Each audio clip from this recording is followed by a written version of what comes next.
Assalamualaikum warahmatullahi wabarakatuh. Waalaikumsalam warahmatullahi wabarakatuh. Bagaimana kabarnya Pak Zainul hari ini? Alhamdulillah, Pak Istri pun sehat. Sehat ya Pak ya? Alhamdulillah. Oke.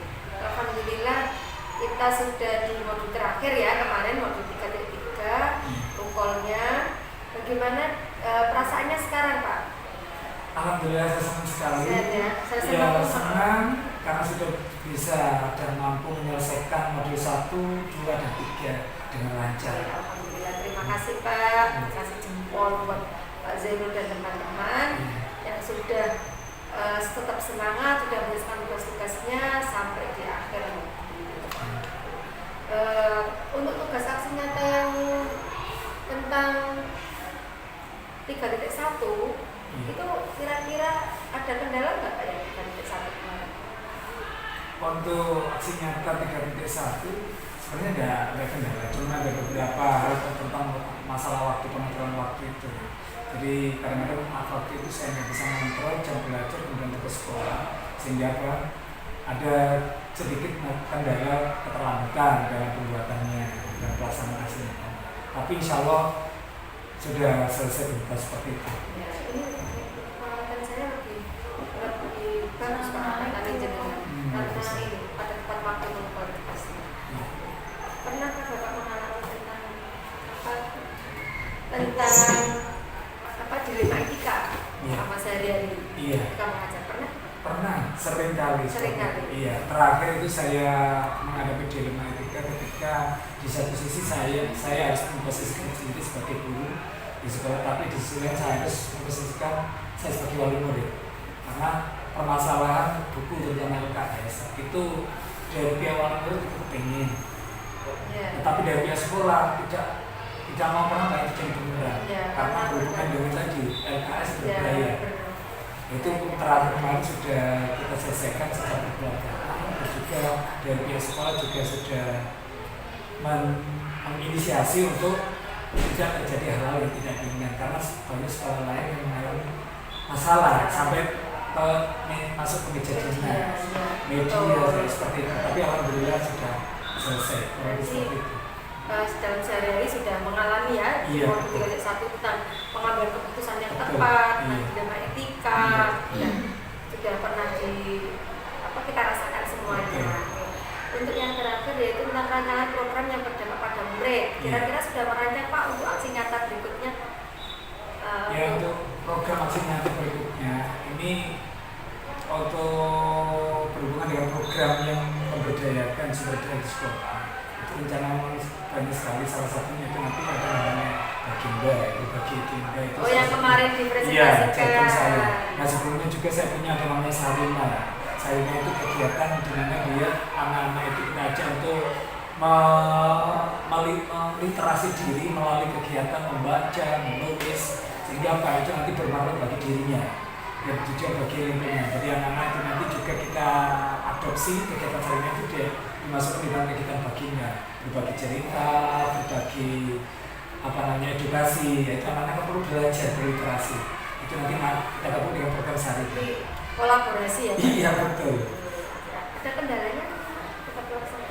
Memang kendala kemarin sudah konsultasi dengan kepala sekolah dalam ini sebagai pemangku kebijakan, karena ini tidak lepas dari catatan beliau. Jadi ada kendalanya di sini. Yang pertama itu dari SDM di sini perlu diseminasi, perlu memberikan pengetahuan secara mendalam, karena namanya guru itu pemahamannya itu tentang program sekolah itu ada yang proaktif, ada yang kurang, sehingga perlu pemahaman lebih jauh, lebih lanjut, dan itu perlu tahap-tahap pengenalan lebih dulu untuk aksi.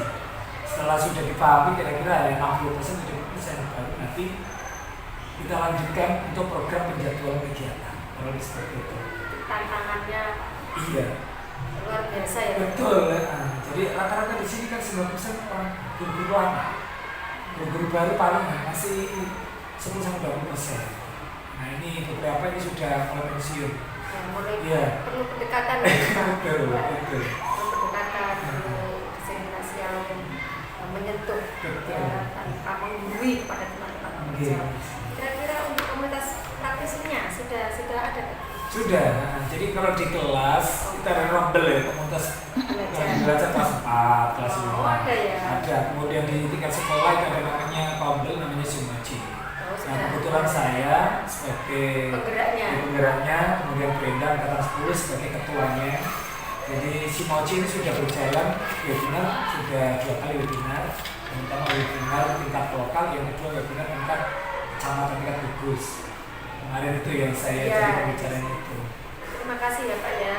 Nanti agenda setelah ini adalah Pak Zainul melaksanakan pasca observasi uji supervisi akademik kepada teman sejawat. Iya. Terima kasih. Terima kasih ya Pak atas waktunya. Semoga sama-sama. selalu tetap semangat menyelesaikan tugasnya.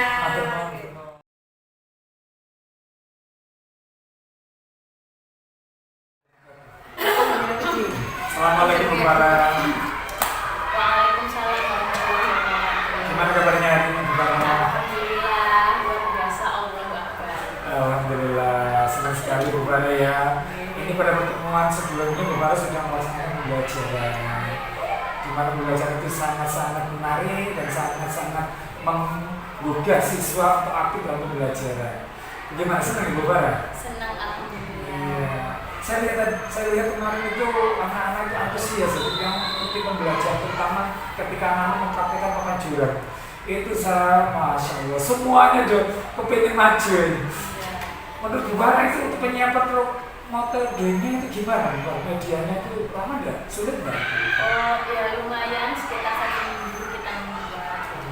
Gitu ya Bu Farah. Ya berkenaan dengan pembelajaran kemarin Bu Farah, saya ingin tanya tentang sedikit Pak. Nanti bisa disampaikan sedikit saja, nggak perlu banyak. Yang penting saya bisa tahu seperti apa yang dengan alam dengan waktu pembelajaran. Ini pertanyaan pertama ya Bu Farah ya. Mengenai variasi metode pembelajaran. Karena kemarin Bu Farah sudah menerapkan metode pembelajaran, salah satunya adalah simulasi. Anak-anak mau simulasikan metode papan jurang gitu ya. Kemudian juga manipulatif dalam bentuk penjumlahan pengulangan di mana anak-anak itu menerapkan penjumlahan seperti apa, kemudian seperti apa. Nah pertanyaan saya itu, kenapa Bu Farah menggunakan metode variasi, metode pengajaran seperti yang kemarin Bu Farah lakukan gitu, yaitu simulasi, manipulatif, kemudian pembelajaran berdiferensiasi. Apa alasannya? Ya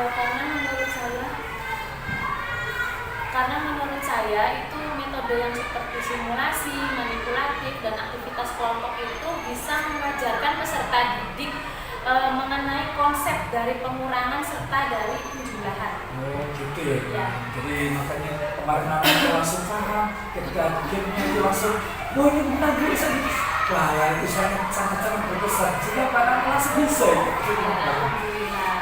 Oke, saya salut ini saya kira perlu diterapkan lagi lebih jauh, lebih bagus lagi ya Bu Farah ya. Siap.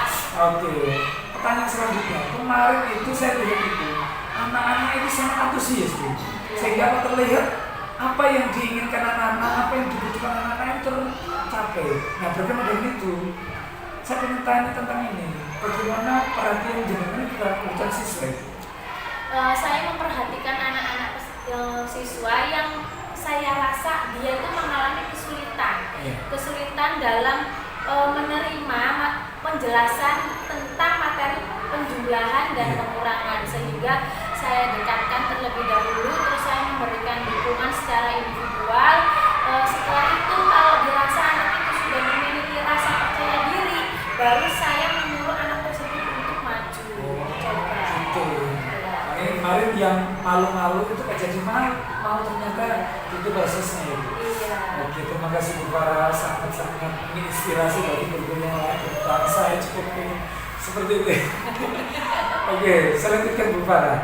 Nah, saya lihat dalam kegiatan belajar itu ada pelibatan siswa.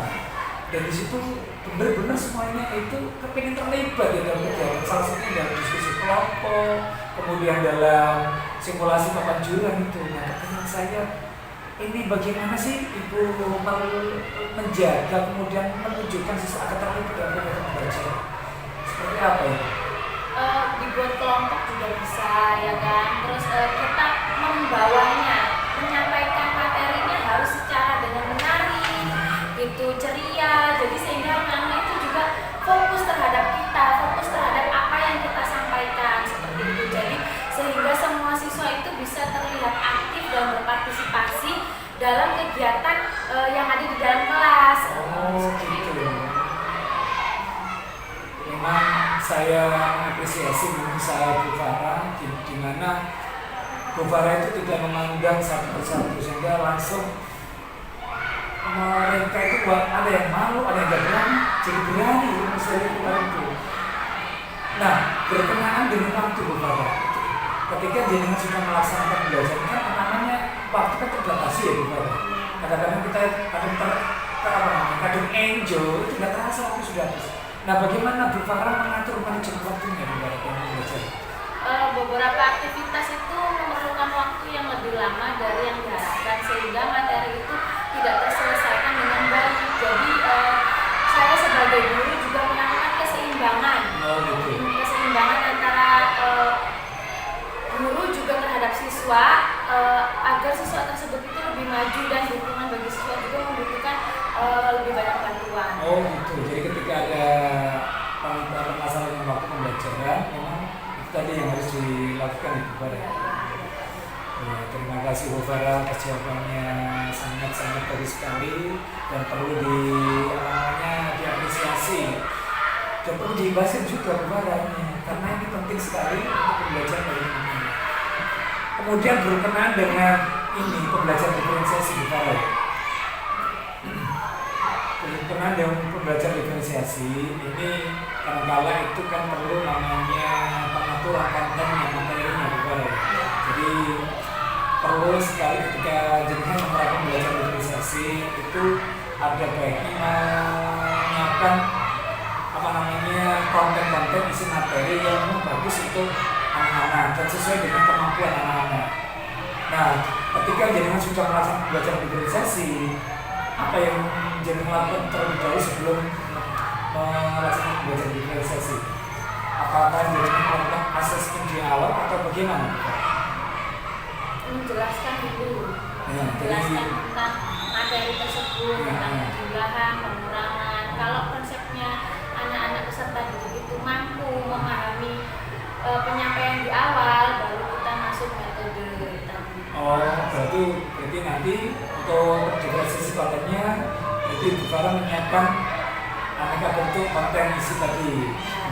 Nah, kayak kemarin itu saya lihat yang pertama ada media kepenjuran, kemudian ada angka-angka yang menarik, kemudian ada media dari diskusi, di mana itu anak-anak terlibat langsung dan belajar.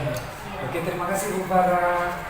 Nah, sehubungan dengan topik percakapan hari ini Bu Farah, ini karena tadi saya lihat itu mengenai yang pertama itu berkenaan dengan konten Bu Farah tadi yang saya sampaikan. Kemudian yang kedua tentang proses. Karena saya lihat kemarin Bu Farah menerapkan dua diferensiasi Bu Farah ya. Yang pertama diferensiasi konten dan juga proses. Nah, yang ingin saya tanyakan diferensiasi prosesnya Bu Farah. Ketika saya lihat kemarin Bu Farah menyediakan aneka bentuk diferensiasi prosesnya. Yang pertama ada media untuk kegiatan diskusi kelompok. Kemudian yang kedua, anak sebagian itu mencoba sendiri ya, kepenjuran secara mandiri, kemarin itu saya lihat itu.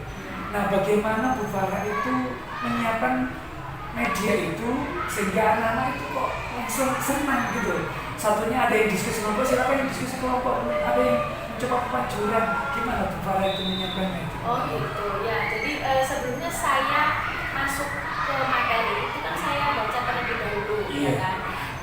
Sampai mana sih capaian pembelajarannya? Oh ternyata mengenai matematika tentang penjumlahan dan pengurangan susun ke bawah, yang dimana nilainya itu angkanya itu kalau untuk di kelas 2 udah kompleks ya, ada nilai puluhan serta satuan, sehingga kita pahami dulu ini yang namanya puluhan, ini yang namanya satuan. Gitu. Setelah kita menjelaskan secara rinci, detail, anak-anak mampu memahami penjelasan kita tersebut, baru langsung masuk ke media. Media supaya apa? Prakteknya itu supaya jelas, mudah dipahami, mudah diterima, dan anak tuh meningkatkan rasa percaya diri untuk dia maju ke depan. Gitu. Jadi untuk menanggulangi jumlah peserta didik yang sangat banyak dan papan jurangnya juga kan bergantian, jadi saya membuat diskusi kelompok seperti itu. Ada yang maju dulu, ya kan, sesuai pemikirannya mereka. Ada juga yang melakukan diskusi kelompok dengan saya memberikan lembar LKPD tadi yang tentang penjumlahan dan pengurangan susun ke bawah. Gitu. Bagus sekali Bu Farah. Makanya ini saya lihat kemarin tuh anak-anak kok langsung tersentral, ada yang diskusi kelompok, ada yang langsung meluncur. Kayaknya mereka sudah sesuai dengan apa yang minatnya mereka. Yang pengen mandiri, coba mandiri ya Pak. Terima kasih Bu Farah. Nah berhubungan dengan